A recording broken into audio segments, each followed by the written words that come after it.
My name is John Cornicello, and I welcome you to my series of live interactive photo conversations. You can see the schedule at cornicello.com/conversations for dates and times of upcoming shows and for links to previous conversations. My guest today is Keron Psillas. I met Keron years ago at Art Wolf's studio here in Seattle, but then she moved off to Portugal, and we haven't seen each other in many years. I've known Keron for her photography of horses and for her friendships with other photographers such as Sam Abel and Arthur Meyerson. Keron is here today to talk about her personal project, so please welcome Keron Psillas. John, thank you. Thank you all for tuning in. It's really, it's humbling and gratifying, and I'm delighted to see each of you. And I welcome all of your questions at any time, and so please don't be shy.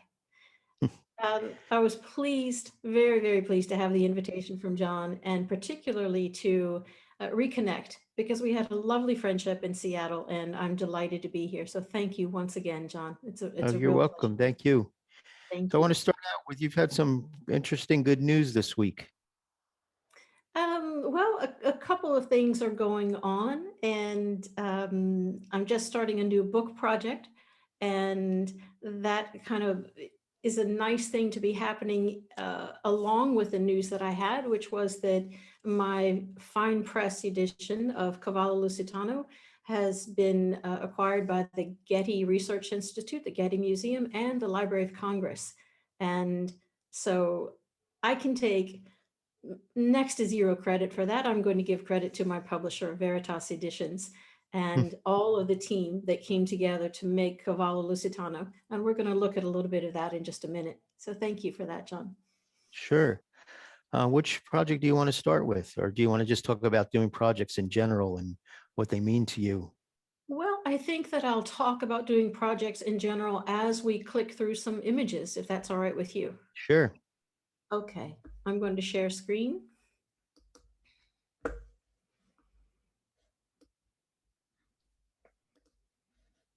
And I hope that everyone can see this little slideshow that I have happening now.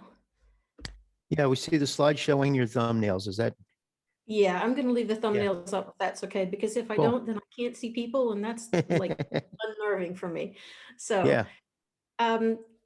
If people know my work at all, they might know the work that I've done with the Lusitano horses around the world. And my publisher and I, Veritas Editions, decided to create this color book at the same time that we were creating the fine press edition. And the only explanation I can have for that is that we're both certifiably insane. And so, but doing the color book was an opportunity for me to gather work that I had done over the last 15 years and tell my story in the book. And you can see on the right-hand side of the screen here, the small essay that exists. There are 4 of them in the book, and it tracks my story of photographing the Lusitano from the early days in California to Brazil and to Portugal and then to all over Europe. But it was because of this work that Craig Huber at Veritas Editions contacted me to talk about doing a platinum palladium edition, a fine press edition, and particularly the black and white work that he had seen. And so, of course, I said, yes, I'd love to do that. And so that became then Cavalo Lusitano, the spirit within. Cavalo is a Portuguese word for horse. And just like in Spain and in Portugal, when they're speaking about the bull, they never say just toro, it's always toro bravo. And when they speak about the Lusitano horse, it's always Cavalo Lusitano. It can't just be horse or Lusitano, it's always Cavalo Lusitano. So that's the reason for the title.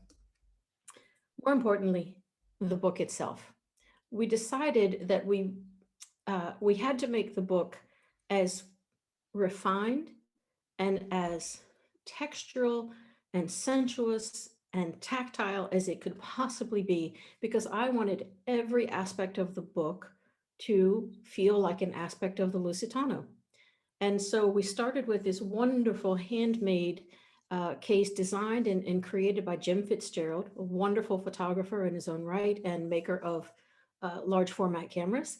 And so through collaboration, we ended up with this English walnut case, all archival, of course, because to meet the standards of a fine press edition, everything has to be archival.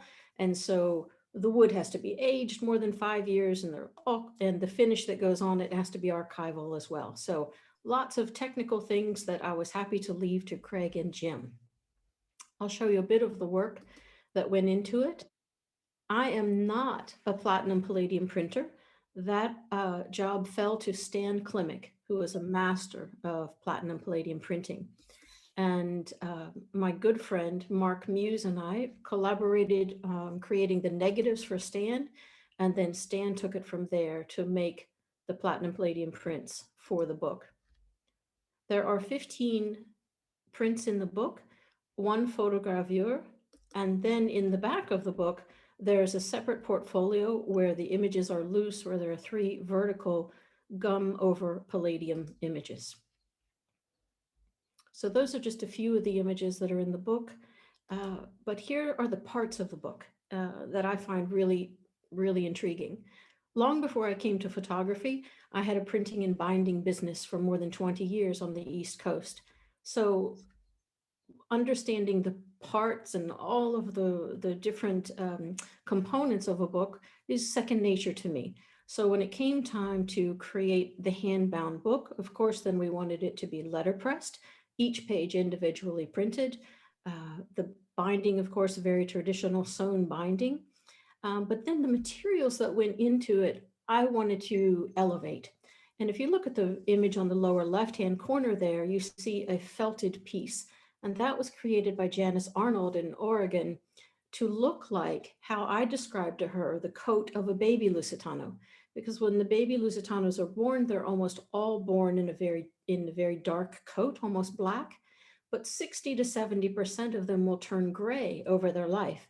And so in the beginning, they begin to dapple out to turn this beautiful soft white, gray, and silver color. So I wanted that piece to look like the baby, that's all. And then we have this wonderful Italian silk on the lower right-hand side that looks like a mature Lusitano. And then inside the book, we have this wonderful end paper from Cave Papers. And that paper was the first thing that I chose for the book, the first element, because it looked like the coat of one of my horses in the summertime as he was working. We call that color here in Portugal, baio. And as soon as I saw the paper, I said, that has to be our end paper. On the lower right, you can see the portfolio, and that graphic element was taken from one of the portraits in the book. So everything about the book layers into everything else. I had a great time choosing the type, and it was a particular pleasure for me to feel the letterpress pages, to choose all of the different papers that went into the book, again, all handmade. And then in the lower right-hand corner, we see my second favorite photograph or page in the book, and that is a signature page for all of the artisans that were involved. That page, 40 copies of it, went around the world to be signed by all of the people that were involved in creating the book. And that makes me very happy. I started by saying that it was a team that created this project, and I could not be happier to be part of that team. Very nice. Thank you.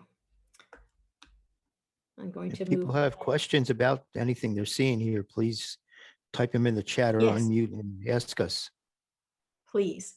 And I can get on a roll, John, so you stop me if you have questions. No, as well. that's okay. All right. So I mentioned that this book had to be incredibly refined. It turns out that my husband died from a fall from one of our horses. And it was right before this book got all put together, before all the final things were done. So I mentioned that that was my second favorite page. My favorite page, of course, is a dedication to him. So I had to create something of the most beauty that I could possibly create. But this idea, this commitment to taking the time, because it took 3 years to put this book together and get it finished, to choosing all of the images for the book. There are 18 altogether. And when it came time to choose the photographs, I told my publisher that I was having a very hard time coming up with 18 photographs. And he said, well, it's really okay for me if we have like 12 first tier images and then 6 second tier. And I thought, no way, I can't do that. I'll never have another book like this. And so after a time of recovery in early 2018, I took myself to Brazil, to a place where I knew that I wanted to photograph a couple of horses, and made some more images that I felt could then go into the book. So this idea of spending time, of doing whatever it takes, is central to how I think about personal projects, whether they're long-term projects or even a short-term project. It's that level of commitment to discovery, because things evolve. Okay, so I'm going to talk with you now about a very different project. Yeah, before we do that, John Miss Kelly is asking in the chat what paper the prints were done on. Arches. And I assume, is that the platinum palladiums? Yes. Yes. It's 310, Arches 310. Well, Okay. thank you. Thank you. If we started by speaking, if anyone knows about my work, then they know maybe a little bit about the Lusitano horse, but I have another long-term project, and it's one that I talk about most often in my classes. And this quote from Ralph Steiner says everything that I want to say to any photographer who is thinking about a long-term project or in the middle of one.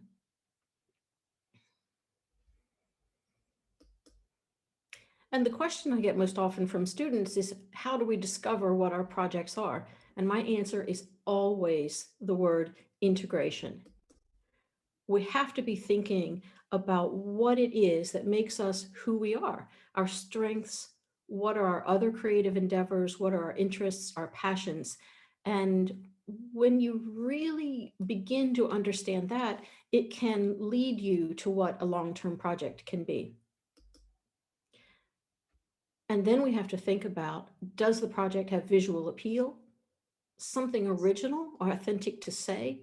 And does it say something about you as a photographer? I like to find a project that only I could have created. And while there are photographers of the Lusitano, I had such insider access. And also I came out of the womb loving horses. So putting those two things together and then living in this world on 3 continents and working on 3 continents, but living in the Lusitano world gave me that access and the ability to know the horse. And because I'm a rider and I've been a rider all of my life, then I can bring that knowledge as well. So when we think about who we are, that can be the path to what our long-term project can be. And the last thing is maybe not so obvious. I like to think about who my ideal reader or who my ideal viewer would be. And that, as I mentioned before, I made Cavalo Lusitano for my late husband, Carlos, and he would have been my ideal reader. So everything about that project had to have as much knowledge and passion and compassion for the horse that he had. So in thinking about any project at all, think about who your ideal reader is, and that helps you to elevate what your project will become then. Commitment. Yeah, this is a big one. It takes time, it takes passion, it takes staying power, it takes the willingness to do the work, it takes money, it takes emotional effort, it takes artistic growth. And do we have the commitment to sustain the project? It's worth thinking about. And short-term projects, which if we have time in the end, I'm going to show you my latest short-term project. They can keep us a little bit more happy during the long-term project. For Loss and Beauty, which is the project I have coming up, the first part took more than 5.5 years. And it's a very difficult emotional project. So finding things to stay visually agile, visually engaged, and emotionally uplifted was important. Collaboration. We've spoken a little bit about the importance of collaboration for me in Cavalo Lusitano, but not just in Cavalo Lusitano, in everything that I do in photography. Yes, I'm out there as any other photographer is, and it's a solitary existence for much of our time. But there are people in the community that I've created that are interested in collaborating in various ways through projects. That's very, very, very important, and becomes even more important when it comes time to market your project. So Jim is asking, how do you manage your time for all of this? It seems like a lot of priorities to manage. It's a very good question, Jim. And I would say that sometimes I manage it less than successfully. In addition to the projects and things that I have happening, I have a wonderful group of students whom I mentor throughout the year, and not this year, but normally I'm doing tours as well. And so I have a great big spreadsheet so that I can keep all of the small pieces, and they seem to be infinite, but keep them all managed via the project. And I kind of get up thinking photography and I go to sleep thinking photography.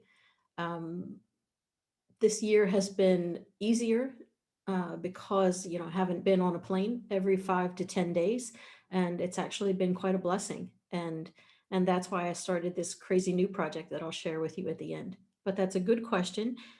I think it comes down to rigor, the rigor to get up and do the work each day, and the rigor and the need to want to have it finalized.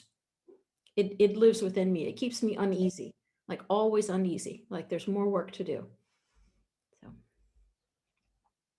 clarity of concept is super important when we're thinking about a long-term project. And this comes back to, do we have something authentic to say? Because people are much more interested in you as a photographer and your particular vision than seeing another, and I hope I'm not going to offend anyone here, but rather than seeing another portfolio of China or India because we happen to go there on trips and so forth. People want to see, they want to get to know you through your work. And that might not always be obvious. It might not be on the face of the work, but if the work goes deep enough, it shows through. And that's the best work that we can produce. So where does it originate? Clarity of concept. Back to integration. When we take all that we are, we find the relationships, we find the common threads, then that clarity in your project will rise up. And I could talk for a long time about this, but I want to get to some images. This goes along with Jim's question. How do we do it? Well, we endure the burning and we endure the doubt, the longing, the loneliness, the questioning, all of those things that artists suffer. Resistance. I had resistance from every side when I started this next project. Every person in my life, family members, very dear friends, photographer mentors, and everyone saying, no, don't do this, don't do this, don't do this. And then there's our own doubt. And then there's more doubt. And in case you had a doubt, there's doubt.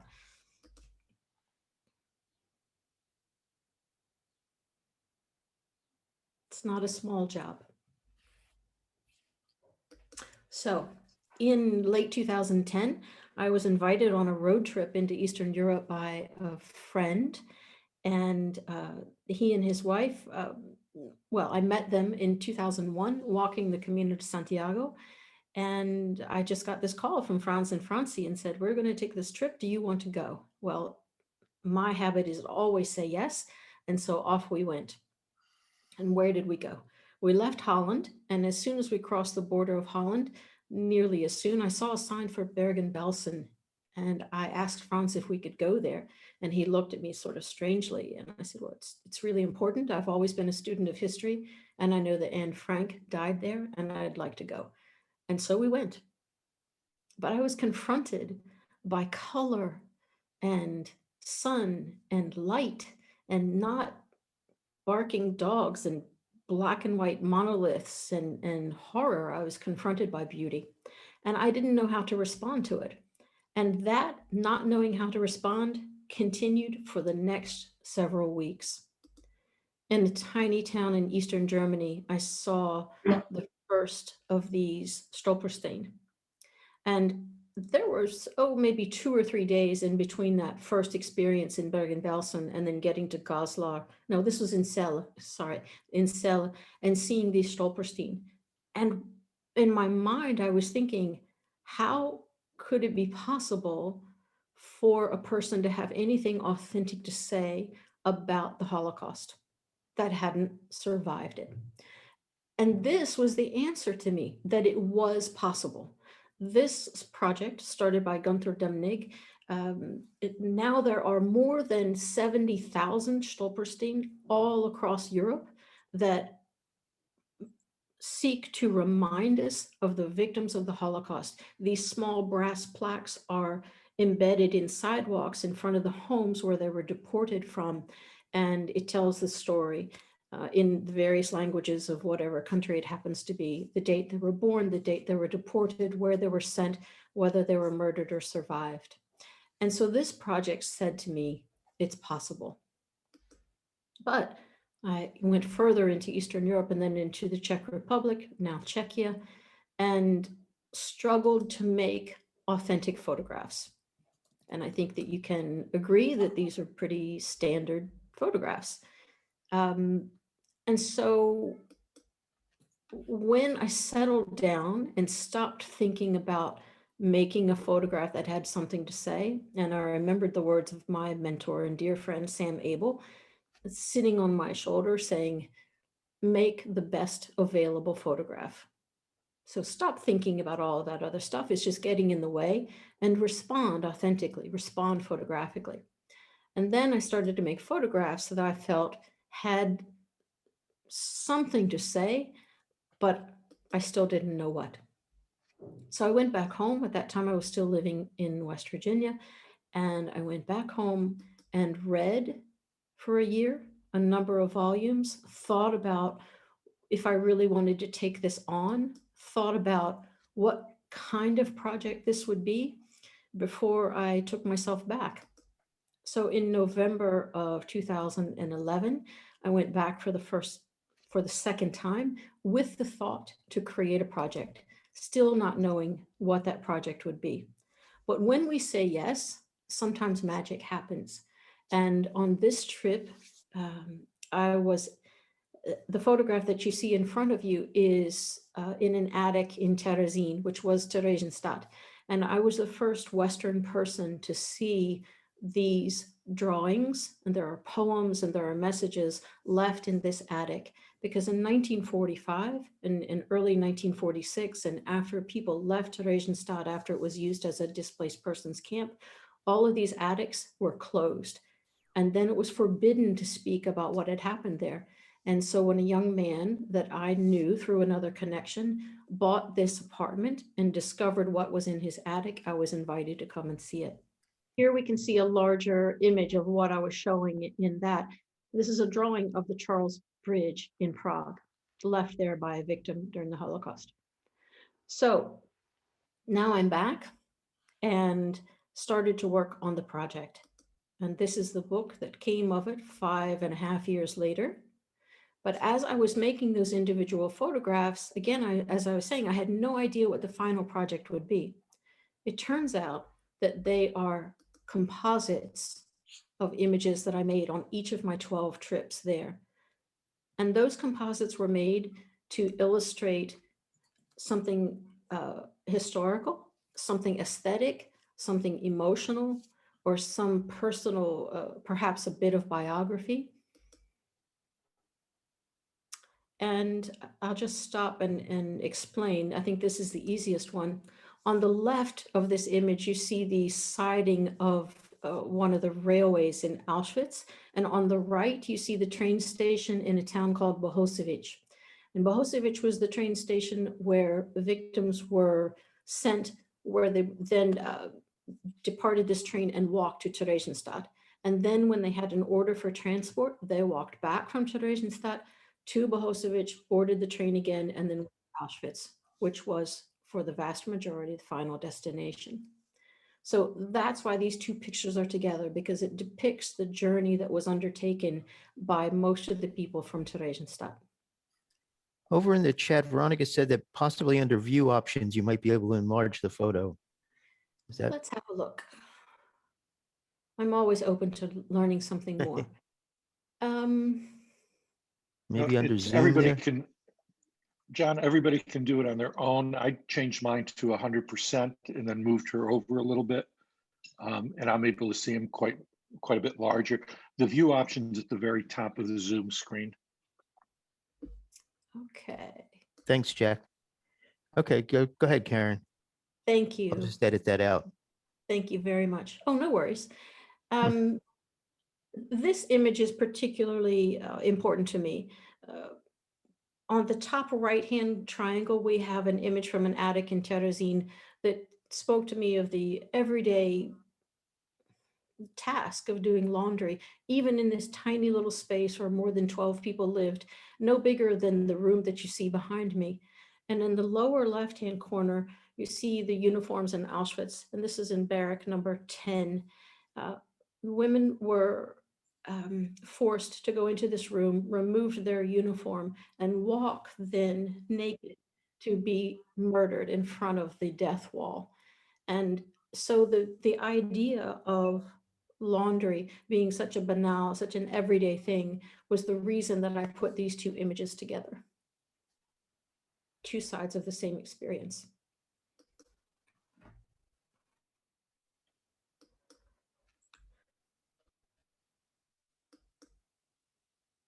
The book, in the captions for the book, that speaks about, you know, what is behind both of the composites that created the image.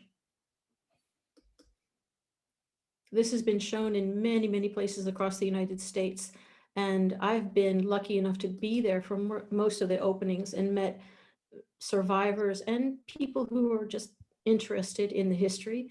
And they've all commented about how much more they didn't know how to respond to the images because they saw beauty in the images, which was intentional on my part. And then they all responded about how much more depth they were able to get from the writing, because when you're talking about a composite, most of them wanted to know what my thinking was, why I wanted that composite to be. And this image, I think, is perhaps one of the most successful in the book. Successful from what my intention was, and that was to show a psychological portrait of the women who lived in Theresienstadt, actually in Terezin, in the small fortress. This room held 60 or so women, and in all of the biographies that I read, in all of the autobiographies from survivors and histories, each of them spoke about this longing to be in the countryside, to be able to see trees one more time, to be able to visit aunts or uncles or grandparents or parents, but just to be in the open air. And in Terezin, in the small fortress, the walls are more than 20 feet high. Even though you can see out the window, there's nothing to be seen because of the walls. And so this landscape in Bohemia there, paired with this interior, I thought was how I wanted to express what I understood from all of my reading.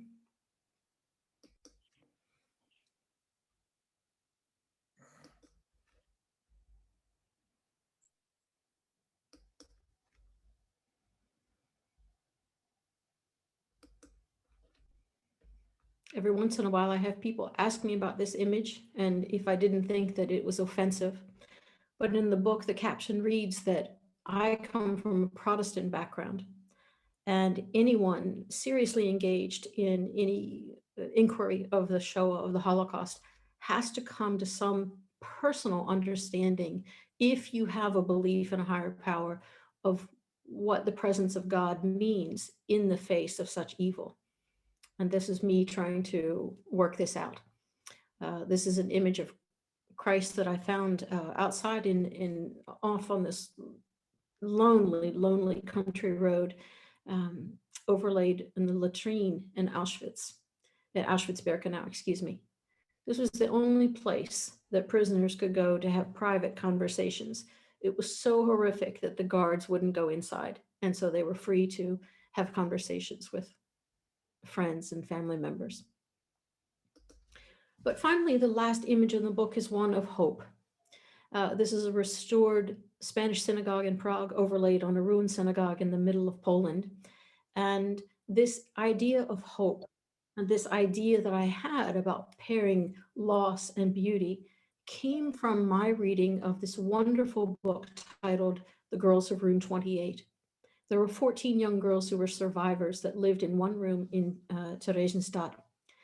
And they spoke throughout their diaries about happiness and joy and laughter and the experience of camaraderie, the experience of life, creating happy memories, creating possibility, creating hope, almost always centered around the creative act. They spoke about their writing, their poetry, the recitation of poetry, attending concerts, performing in concerts, going to listen to music, and how that sustained them. And that's after reading The Girls of Room 28 in 2011, I suppose it gave me permission then to think about creating something that was beautiful. And then I began to understand that this creation of beauty was what gave me solace. It's a very difficult thing to find in that area of the world, and certainly in our own minds as we're contemplating the horror of the Holocaust and the injustice that is with us today. But the creation of the images gave me enough solace that I could move forward. So Paul is asking in the chat, where is the synagogue in Prague? This is the Spanish synagogue in Prague in the Jewish quarter. It's on Mezalova Street. Yeah, he mentioned that his first date with his wife was on the Charles Bridge back in 1996. Oh, congratulations. That's a nice place for a first date, I have to say. So this was Loss of Beauty, part one. As I mentioned, it's been seen in a great many places across the United States, but I'm at work now on part two. And I mentioned collaboration. I've been helped throughout this whole time by this gentleman. His name is Dr. Tomasz Jabolski. He has a double doctorate in international studies, is an historian, a genealogist, and speaks Polish, Ukrainian, Lithuanian. I would not be able to do the work that I do without the help of Tomasz. So collaboration. So now I'm about trying to tell the story of what happened in the years from 1939 up until late 1942, early 1943. And these are the years of the Einsatzgruppen. These are the years of the Nazis figuring out how to rid the rest of Europe of the Jewish population, how to rid the rest of Europe of all of the Untermenschen, people who they considered to be less than Aryan, because they wanted this, Lebensraum, this living room, all of these words that they came up with to justify their actions. But not many people are aware of the nearly 2 million people who were murdered during this time before we came to know this thing of the Holocaust, this monolithic idea that we have of Auschwitz-Birkenau. And so I began photographing in 2019 and into early 2020 before we all had to stop traveling. And these are obviously not composites. These are single images. I don't know that they will ever be used in a composite, but this is me out working, making the best available photograph.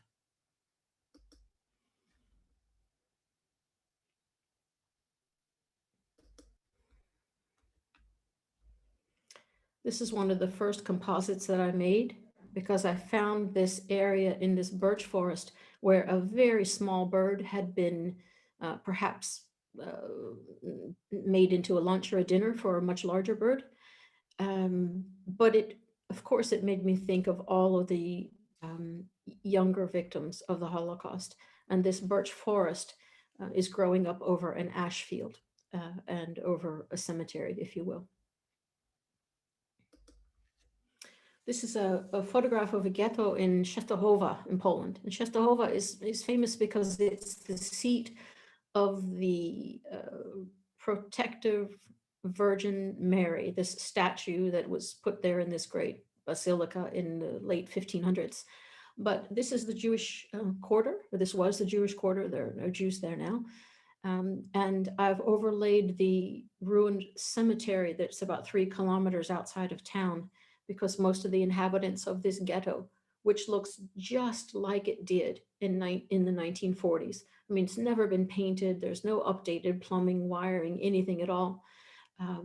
Anyhow, I've overlaid it with a cemetery where several thousand victims of Częstochowa were murdered. And this is an unsuccessful image. And I'm happy to show, I don't have any secrets about anything. I'm happy to show people what works, what doesn't work. And this is not working yet as a composite, but I like the idea. The big circle that you see is in Ponar in Lithuania. Ponar was the last big site of many tens of thousands of people being murdered that convinced the Nazis that they had to do this in a different manner. There were more than 100,000 people murdered in this site in Ponar. And overlaid on the right, again, unsuccessfully, is a forest dwelling. I was lucky enough to meet the woman who lived in this dwelling as a partisan. She escaped from Vilnius, the last day that she possibly could have, as a 17-year-old girl. And she lived in the forest for 3 years fighting with the partisans.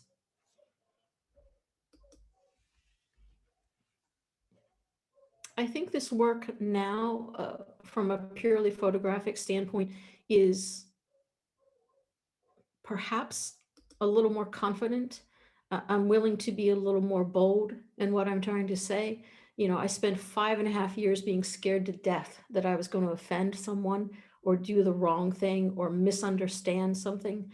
And I still have that idea. It's the last thing I would ever want to do, but I feel more confident in my knowledge and in my ability to depict what it is I want to say. The image here you see on the bottom, a frozen pond. It's actually one of the frozen ash pits in Auschwitz-Birkenau. But the camp you see behind is the camp at Majdanek. The Nazis kept records. They made textbooks of all of the things that they learned in all of the death camps, in the actions and so forth, and they compiled all that information and then created what was to become the horror of Auschwitz-Birkenau. And another image that's hopeful to me. This is an enormous representation of a prayer shawl in a restored synagogue in a tiny little town in north central Poland. But I've overlaid it on a ruined synagogue again, as if it's a benediction, that we remember the thousands of people through the centuries that prayed in each one of these.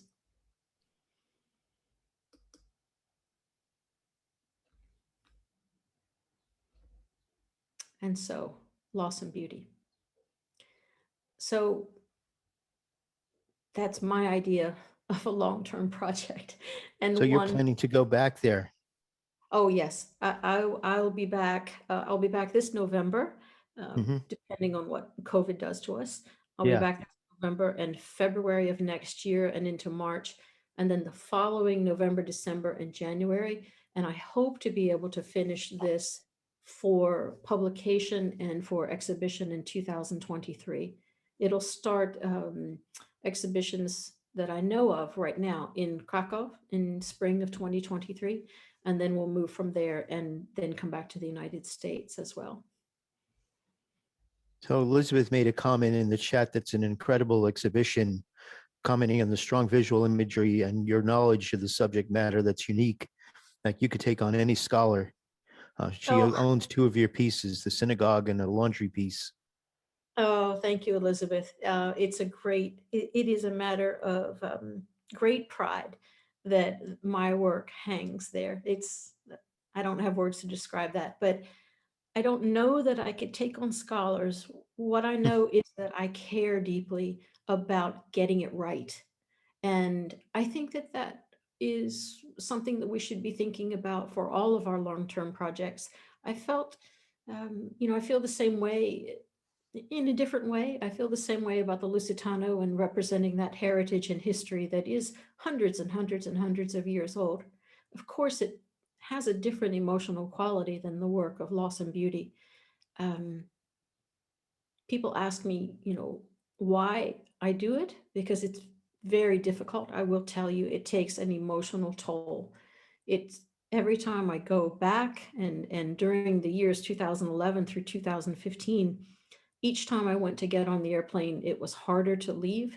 And then when I came back home, whether it was to Portugal or back to the US, it took me longer to come out of that very dark space. And so I know that now. And interestingly, the first time that I was back in 2019, after the death of my husband, I had a lot of self-doubt again about whether I could access the emotional space that I needed to be in to do justice, or to even to attempt to do justice to the story. And what I found was that I was able to understand grief on another level.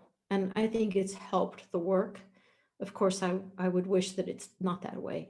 But as I said in the beginning, we bring all of ourselves to our photographic lives. We bring all of ourselves, all of our experiences to our work. And the more we can integrate those things, the more authentic the work will be. Couple of questions coming in. One from Jack Rosnicki. Have any thoughts of visiting Yad Vashem in Israel? Yes. Thank you, Jack. Yes, absolutely.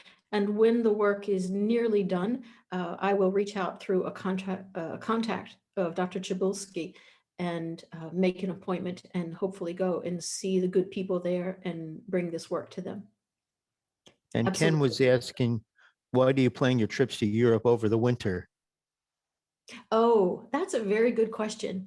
If we look at this image that's on the screen, my hope is that you can feel the cold that's there. And the cold was another level of punishment, another level of brutality that the people during the war had to bear. And it creates a bit of isolation. It creates just an emotional response to it that I don't think I would be able to depict in fields of wildflowers or things during the summer or trees being leafed out. So it is about that setting a tone. That's the succinct answer, setting a tone. May I ask a question? Please. Of course, Ayn. On one of your photos, you mentioned this was you at work making the best photograph possible. What is making the best photograph possible to you? Is it waiting for the right shadows, picking the right lens, or what is all of it to you? All of those things come into play. And thank you, because this is an excellent question. But for me, a successful photograph would give the viewer the opportunity to feel what I felt standing there, the opportunity to see what I saw, and to underscore with all of the craft that I can bring to it, which would be lens choice and waiting for light and all the rest of that, to underscore my experience of being in that moment. So that's what I think of when I say make the best available photograph. Okay. Thank you. Daniel's saying, thank you for sharing your thoughts and your philosophy and your work. He's going to review the recording to take better notes. Your comments are so rich in meaning. You raise the standards for him to strive as a photographer, and he's at a loss for words, which is Well, odd for Dan. Dan, your words have a lot of meaning to me, and thank you. Thank you very much for that. It's I've had good teachers throughout my photographic career, and I value what a good teacher can bring to any student. And I would not presume to say that you would need to be a student of mine. I don't mean that in any way. But when we hear things that resonate, and when we hear things that elevate our commitment to our photography, our commitment to whatever it is that we're doing, then, well, I think that's a good moment for teachers. Yeah, I'll send you a copy of the chat log after the show too. Great. So is anyone ready to look at something a little more lighthearted? Well, actually, I mean, it kind of ties because you just talked about the cold and the flowers. Yeah, that's right, John. Good.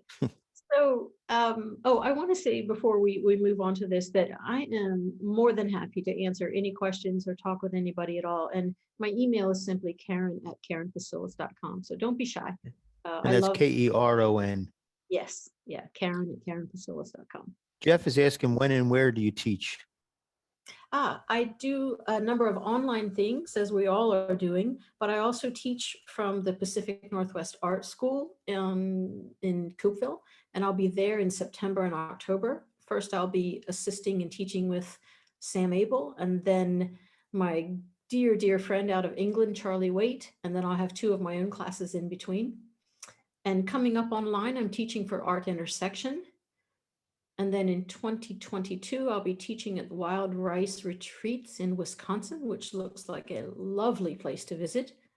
And then I do retreats here in Portugal in my home for groups of 2 to 5 people. And that's a nice 7 to 10 day experience. And the Pacific Yeah. Arts Center is just an hour or so north of Seattle here. So come out and visit all of us. A great place to visit, and wonderful, wonderful people who have created that program there. I don't have enough superlatives to use when speaking about Lisa and what she's done at the Pacific Northwest Art School. Great. So, all right, the marketing plan and all the rest of that, that's for another time. But, you know, like all of you, I've been locked down here in Portugal. And we've been under a serious lockdown, meaning that you can only go to the grocery store, especially since last December or so. So I had to find something to do with my camera because I realized I hadn't had my camera in my hand in months. And so in October and November and December, well, I'll tell you what the trigger was. I saw the work of Ryuji, this wonderful photographer from Pacific Grove, Monterey, California. Monterey, yes, I know Ryuji. Yeah. So 10 years ago, he did this body of work that he calls ice forms, and they're frozen flowers. And so I thought, I want to try that. So I started, well, I had to go to the nursery on one of the days that I was allowed to buy some plants and things that were in flower. And being in Portugal, there are actually lots of things in flower in the winter. And so I started to experiment about how to photograph flowers in ice. And I won't show you the beginning of it because it's really abysmal, but this is about midway through the process where I started to feel like I had an idea of what I wanted to say. And this is getting a little better. And then this is just me having fun with color and form and the unpredictable nature of how the ice cracks and how the bubbles happen. And sometimes the flowers hold up and sometimes the color bleeds out of the blossoms. So that was kind of the beginning. And then I got into thinking, well, I want to do something a little more. So this is a composited image. And this is really fun for me because yes, it's an image of tulips, but here's the fun part. This is an image overlaid on itself and then flipped horizontally because I didn't like the way the tulip petals at the bottom were working, but this I like. And then I figured out why I like it. It's nearly identical to my favorite illustrations from my favorite childhood book, which is Frederick the Mouse. And I didn't do that with that in mind, but when it was done and after looking at it for a while, I thought, oh, now I know why I like it so much. So this is just personal fun and play and exploration. And I encourage everyone to have these little short-term things going on because again, it keeps us, as my friend Charlie Waite says, visually agile. So do you have a big freezer? Not big enough yet, John, but I hope this weekend because I do want to make great big compositions of flowers. And right now I'm very, very limited to the size of a pan that's like what you would take cupcakes to somebody's house in. That's the biggest size that I can freeze, but I want to go big, big. How deep are the pans? So the pans are about 2.5 inches deep or so, and you start Okay. with a layer of ice. So you have to freeze distilled water and get it really good and frozen. And then you put your flowers in and you kind of spray them to kind of weld them to the ice. And then after a while, you can add more water and freeze that, and then add more water and freeze it. It's quite a process. It takes about 24 hours or so. And then you just get a little crazy with how you put the flowers in the pan and what kind of arrangements you can make, and then the Mhm. ice cracks in all crazy ways and sometimes in not good ways. So what's the difference between tap water and distilled water's effect on the ice? The distilled water makes all these wonderful bubbles. Tap water can get a little cloudy, and so that could be an effect in and of itself, but I like all the mystery in the bubbles. Hmm. And Greg Edwards is asking if you do have online conversations, how does one find and join your conversations? Oh, thank you. If you go to my website, you'll see a heading of the creative conversation, or I think webinars or online. Gosh, I can't believe I don't know what the heading is. But just go to KeronPsillas.com and look for creative conversation, and it'll be there. Thank you don't for see asking. how to sign up. Send me an email. Thank you, Greg. And I say that now because we're ending the subscription year and we're about to start a new year, which will begin in August. And there isn't going to be a charge for it. And so I'll be sending out notices for people then and promoting it. Yes, Sarah and I have a friend here in Seattle, Peggy Curtis, who speaks highly of you and has also been doing frozen flowers lately. Yes, well, Peggy was along with Ryuji, Peggy was my main inspiration to do this. Peggy and I have a great time together. She'll be assisting me this fall in Coopville as I'm teaching. Great. So the last thing I want to tell you, because I want to be respectful of your time, is when we started the conversation, John, you said I'd had some good news this week. And certainly it is marvelous news to have my books in such august collections.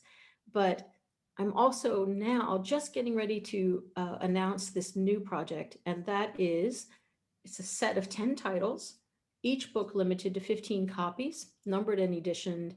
I'm making the prints this time, not platinum palladium. They're all color archival prints.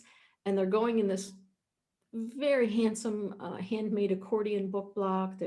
The sleeve is debossed, the covers are debossed. There's a bonus print that goes on the outside, and they're all matted and signed and numbered. And I'm super excited about this. So I've been having meetings with the printers, and this will be the first one that is released. And it came about because I have a lot of work from Loss and Beauty that didn't become part of a composite, but they are what I think are fine photographs. And so the first 10 will be in this first volume of These Cannot Be Unseen. But there are lots of other subject matters. Winter Garden, we've just seen a little bit of work from that. Turn Toward Home is landscapes from around my home in West Virginia. Morocco, obviously, that's travel work in Morocco. Westward Look, the title comes from one of my favorite poems from Arthur Hugh Clow that was quoted by Winston Churchill. Westward look, the land is bright. And so that's my time in the Pacific Northwest. One afternoon it always makes me smile. This was an afternoon in Havana with Sam Abel, and it was just one of those happy days where photography just, I don't know, it's just bursting out all over. And so that's 10 images from that one afternoon. Longing Still is this Celtic notion of saudade, and Longing Still is a collection of landscape photographs from Scotland. So we'll have that to look forward to. Very Thank you cool. all. Thank you for your attention. Thank you for your questions. Thank you, John, again for the invitation. And Yeah, there's a few people who joined in a little late. And I was wondering if we can just jump back to the beginning and just show a few more photos from the Cavalo Lusitano, so that you can see what you were working on there. Here's the first book that happened at the same time that Cavalo Lusitano happened. And here is Cavalo Lusitano, the Platinum Palladium Fine Press edition. there are 25 copies of this. There are 16 or so left, I believe.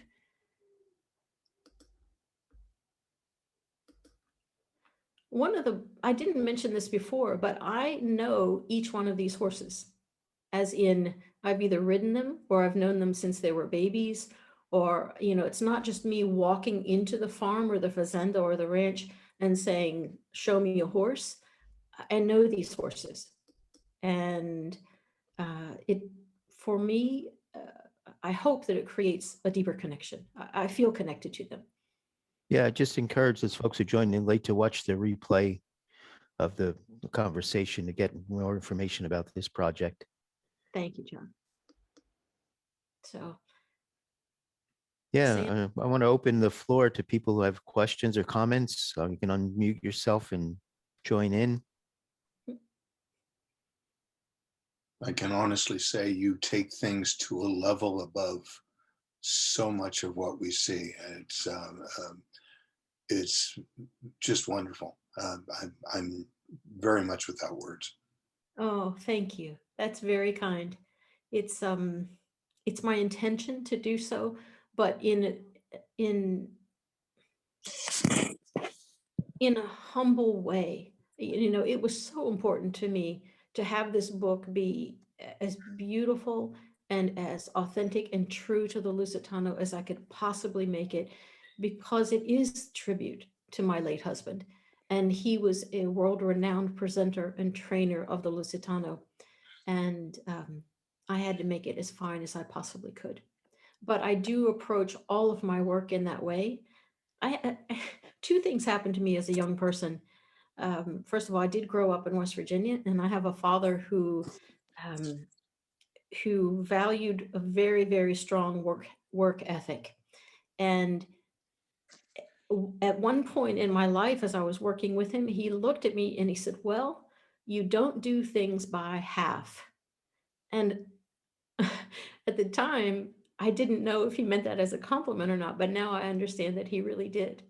And then another thing happened. One of my employees in the bindery for many, many years, it was, he was taking about 15 minutes too long to wrap a skid and get out the door, because in the printing and binding industry, it's always on deadline. And I looked at Kenny and I said, you're doing a beautiful job of that subtext, meaning get out the door. And he turned and he looked at me and he said, if something's worth doing, it's worth doing well. And I've never forgotten those things. And so thank you for your acknowledgement of that, Ian. I'm very grateful. Well, thank you. I think the takeaway from you is striving for excellence and being patient enough to do it. Thank you. Thank you. Anyone else? Hi, I would just want to say, I'm Elizabeth. I'm the one that has the honor of owning two of Keron's pieces. And I get emotional just speaking about it, because I've had the pleasure and honor of listening to Keron in person speak to Loss and Beauty. And truly, it's an exhibition that needs to be seen by everybody. And everybody has to hear her speak as to this body of work. It is life changing, and I don't say that lightly. Her work moves me. Like I said, I have two pieces in my home. I could show you. You'll see right back here is my Synagogue piece that I proudly hang on my wall and have the pleasure of looking at these incredibly haunting but beautifully done with the love that you could just feel. And then, you could see them on the computer and they're one thing, but to see them in person is just absolutely breathtaking. And there's not enough I could say about this project. I think it has to do a world tour. I am a huge fan of her work, of her discipline, of her loyalty to her work. She is just a true artisan, and I applaud every single effort and photograph that she's ever taken. Thank you, my dear. Thank you Thanks, very, very thanks. much. Thank you. I got a question coming in from the Facebook feed. Anya is asking, where did you get your first photographic education? That's a great question. I have a funny story to tell you. I am in the beginning self-taught. I only came to photography in 2005. In late 2005, I had a good friend take me to a workshop on the coast of Maine with Sam Abel. And I had the naivety and I don't know what made me think about it. But anyhow, after the workshop, and it was a successful workshop, I made images that I'm not ashamed of. But I said to Sam during a one-on-one, I said, can I make a career in photography? And he looked at me after a pause, and to his everlasting credit, he said, no. And I thought, okay, good. Now I'm going to go do it. And so he takes great delight in telling that story to all of his classes. And I delight in it too. So the answer is, in the beginning, completely self-taught. And after that, I've had wonderful teachers. In fact, this is how I met John, you see, because I came to Seattle after that experience. I came to work for Art Wolf, and I was the director of the school there for a couple of years. And I had teachers coming from all over. It was my job to bring them in. And so I had Jay Maisel and Arthur Meyerson and Sam, and John was part of the Jay Maisel class, which was so great. Yeah, that was fun. Much fun. I mean, Especially the presentation when he got up to his computer and then he started showing slides and said, I don't know how to do this. John, get up here and run my computer for me. you were my hero at that moment. But I remember that night went on for a very long time. So I learned to be respectful of everyone's time. I think we were like 600 deep into Jay's slides at that point. But I've had wonderful teachers, and I keep my ears open and my eyes open. I am still a great big sponge. You know, I look at the finest work that I can access, whether it's in photography or oil painting or any art form, in ballet and music. I actually come from a family on my mother's side of musicians, not visual artists, but professional musicians. And so the more of that we can put onto our lives, the more it's going to come out in our work. Great. We've left everyone in stunned silence here. This has been wonderful. Oh, thank you, John. Thank you. Thank you for coming on and being part of this. It's simply a delight. I'm happy to see new friends. I hope you all will contact me, and I look forward to seeing you in the future. Great. I really Well, have to all. say, Yeah. John, you're pulling out some really interesting people to have conversations with. I really like Keron's work, her honesty, and also moved by her loss. But the work itself is just remarkable. And I love your frozen flowers. I dabbled in that, but didn't put the work in that you have. And it's everything that you seem to do, you seem to throw yourself completely in. And I think that's one of the big takeaways people should have is when you engage, do it no holds barred. That's right. Full tilt boogie, everything you got. And then you don't have time to sit around and have worry and angst and self-doubt. If you're busy, That's right. you don't dwell on the downside. So I thank you very much, Keron. And John, another great one. Well, thank you. Going. Well, if I may say just for a moment, John, Yeah. Jeff, thank you. I'm an enormous fan of yours. And when I saw that you were here, I thought, oh my gosh, I better be on my toes. So what an honor for me. And I thank you.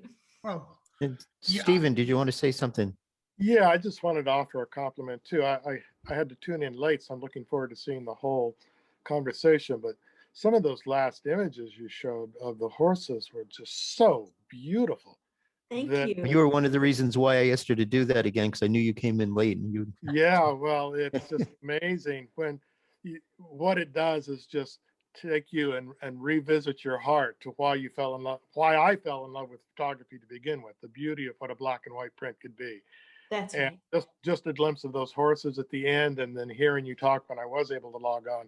I'm looking forward to the whole conversation, and I really appreciate the presentation and the clear sensitivity you're bringing to your subject matter.